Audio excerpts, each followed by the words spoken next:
সিলেটবাসী আজকে বিগত 15 দিন আগে যে আমরা কর্মসূচি দিয়েছিলাম, সেই কর্মসূচির ধারাবাহিকতায় আগামীকাল আমাদের দাবি আদায়ের লক্ষ্যে আমরা পৌর পয়েন্টে থেকে সুরমা পয়েন্ট পর্যন্ত সকাল 11 ঘটিকায় অবস্থান ধর্মঘট আমরা সম্মিলিতভাবে ডাক দেওয়া হয়েছে।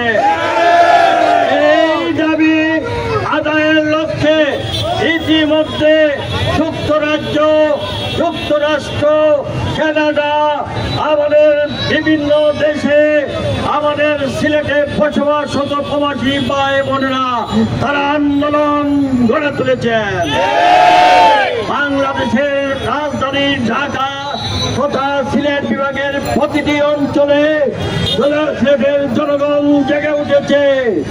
আগামীকালকে আপনারা যারা সিলেটে বসবাস করেন প্রত্যেকের প্রতি অনুরোধ, এই ফ্যাসিজমের বিরুদ্ধে যেভাবে আন্দোলন গড়ে তোলা হয়েছে ঠিক তেমনি আমাদের দাবি আদায় না হওয়া পর্যন্ত আমরা কাউকে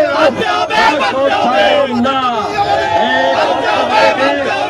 আমাদের সকল নেতা কর্মী, সাংবাদিক, বুদ্ধিজীবী, শিক্ষাবিদ, ব্যবসায়ী, শ্রমজীবী মানুষের প্রতি আহ্বান থাকবে 11টা বাজার সাথে সাথে আপনারা পৌর পয়েন্টে উপস্থিত হয়ে অবস্থান নেবেন ইনশাআল্লাহ।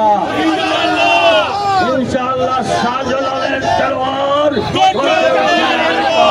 পূর্ণভূমি হযরত শাহজালাল শাহপুরানের বাজার সমিতি থেকে যখন আমরা মিছিল নিয়ে বেরিয়ে এসেছি, প্রতিটি দোকান থেকে আমাদেরকে গোলাপ জল ছিটিয়ে শুভেচ্ছা দিয়েছেন।